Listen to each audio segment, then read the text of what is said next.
YSRCP party వాళ్ళు రేపు 4వ తారీఖున వెన్నుపోటు దినంగా ప్రకటించారండి. ప్రకటించడానికి కారణాలు ఉన్నాయి. పాపం నమ్మక ద్రోహం చేశారు ప్రజలని చెప్పి బాధతో, ఉక్రోషంతో ప్రజలు మనల్ని మోసం చేసి వెన్నుపోటు పొడిచారంటున్నాం. ప్రజలు నిన్ను వెన్నుపోటు పొడడానికి 1,00,000 కారణాలు ఉన్నాయి. చెప్పనా?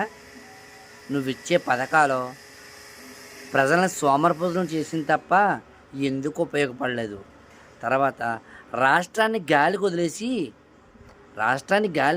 అభివృద్ధిని గాలికి వదిలేసి ఆ వచ్చే డబ్బులు నేను పథకాల రూపంలో ప్రజలకు పంచిపెడుతుంటే ప్రజలకు నచ్చలే. అలాగే చదువుకున్న యువతకు ఉద్యోగాలు లేక పక్క రాష్ట్రాలకి పక్క దేశాలకు పోతుంటే ప్రజలకు నచ్చలేదు. అలాగే నువ్వు రాష్ట్రాన్ని ఇంకా దివాలా తీసేసావు. నువ్వు ఇచ్చిన హామీలు మద్యపానం నిషేధం చేస్తానన్నావు, మద్యం కల్తీ మద్యాన్ని ఏరిలై పారించావు.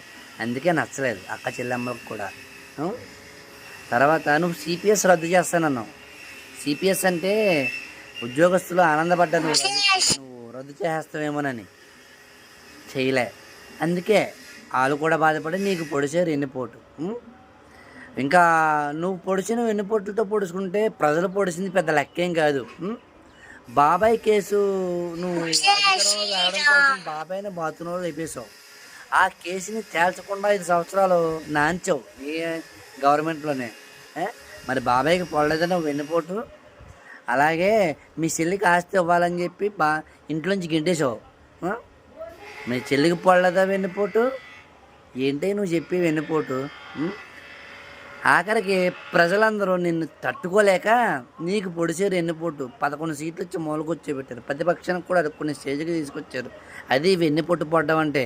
అర్థమైందా? ఉంటా మరి.